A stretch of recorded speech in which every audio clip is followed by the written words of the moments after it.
कहते हैं दक्षिण भारत में एक बहुत बड़े महान शिव भक्त हुए जिनका नाम था व्याघ्रपद। वे सदा अपने महादेव की पूजा अर्चना आराधना में लीन रहा करते थे। उनके मन में एक बहुत ही सुंदर सी अनूठी सी भावना थी कि मैं अपने प्रभु के चरणों में ऐसे पवित्र फूल चढ़ाऊं जिसे किसी भंवरे तक ने ना छुआ हो। इसलिए सुबह सुबह पौ फटने से भी पहले वे बीहड़ वनों में उतर जाते। वहाँ जाकर सूर्य की पहली किरण के साथ जैसे ही फूल खिलते वे उन्हें चुनते और लाकर अपने प्रभु के चरणों में अर्पित कर देते।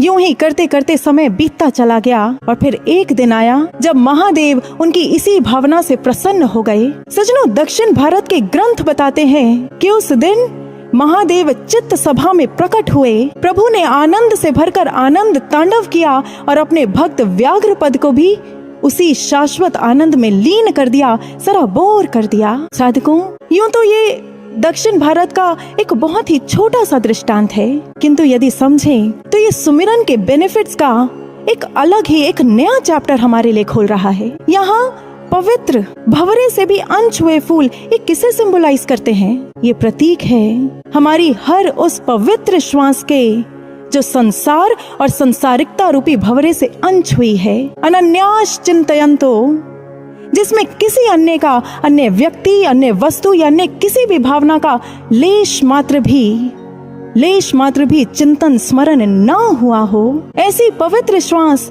जो केवल और केवल अपने इष्ट, अपने सद्गुरु भगवान के सुमिरन से महक रही हो।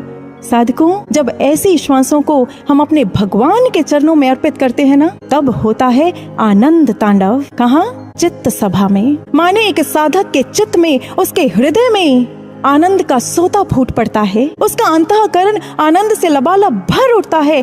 आपने स्वयं अनुभव किया होगा, जो साधक हमेशा सुमिरन साधना में लीन रहते हैं, उससे जुड़े रहते हैं, वे सदा आपको मुस्कुराते हुए, हंसते हुए मिलेंगे, प्रसन्न चित्त मिलेंगे। स्ट्रेस, डिप्रेशन, एंजाइटी क्या होता है ये उन्हें पता भी नहीं होता।